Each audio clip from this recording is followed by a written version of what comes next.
What if I told you that the British Empire didn't just conquer with guns and redcoats, but with churches, sermons, and the fear of eternal damnation?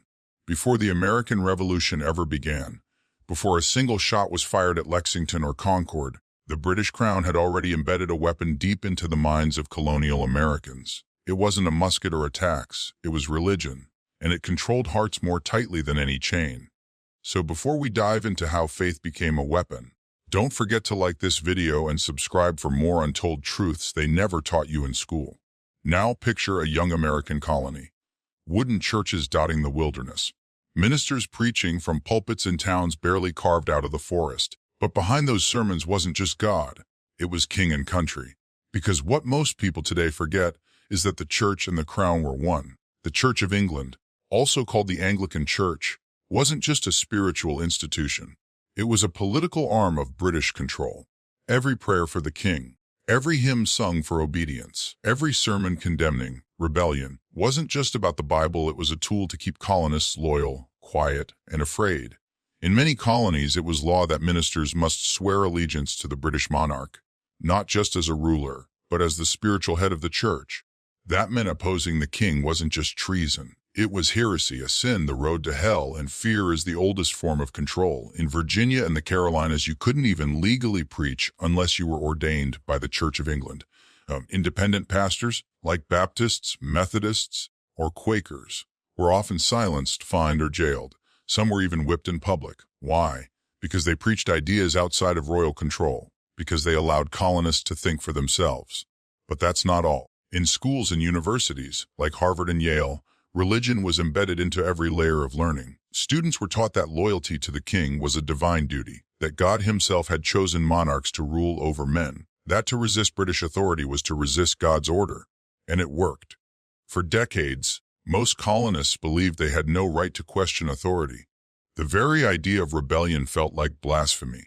Many of them stayed obedient not because they feared punishment, but because they feared eternal judgment. But here's where it gets darker. The British didn't just use religion to preach obedience.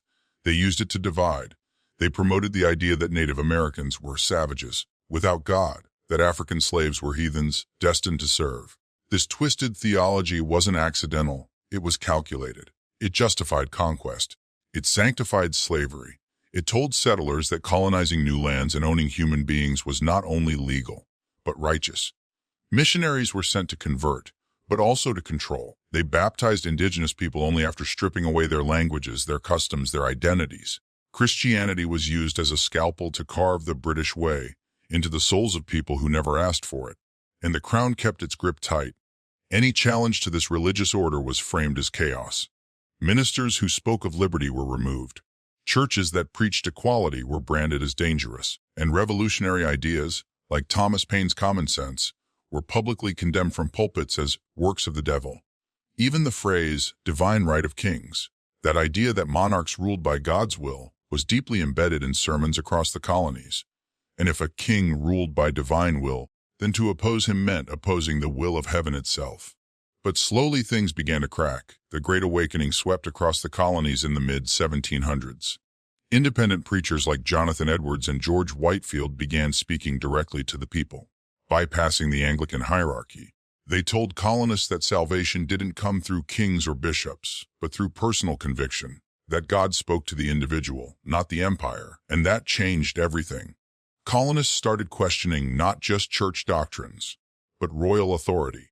If they didn't need a priest to reach God, maybe they didn't need a king to govern them either. This new spiritual independence laid the groundwork for political independence. Revolutionary leaders saw the shift, they harnessed it. They began framing their fight not just as a political struggle, but as a moral one. Patriots called it a holy cause of liberty. Ministers like John Witherspoon, who signed the Declaration of Independence, preached sermons calling the revolution a duty to God. Churches were no longer tools of empire. They became platforms of resistance. But even then, the British tried to fight back. They sent loyalist clergy to preach against the uprising. They framed revolutionaries as ungodly. They warned colonists that America's rebellion would bring divine wrath. But by then, the spiritual tide had turned. The same religion that once held America down was now fueling its uprising. And yet, even after independence, the scars of this manipulation remained. The structures the British built, the blending of religion and power, the use of fear to command obedience, the weaponization of faith, would echo through American history. From slavery to segregation, from manifest destiny to political campaigns, religion would continue to be used as both a light and a chain. And the question still lingers, how much of what we believe was ever truly ours? Because when faith is taught through fear, when pulpits echo the will of empires, when salvation is twisted into submission, the truth gets buried beneath the cross and the crown. And the most powerful empires don't just rule the land, they rule the mind. If this deep dive into one of the British Empire's most hidden strategies opened your eyes, make sure you hit that like button and subscribe. There's a lot more they didn't teach us, and we're just getting started.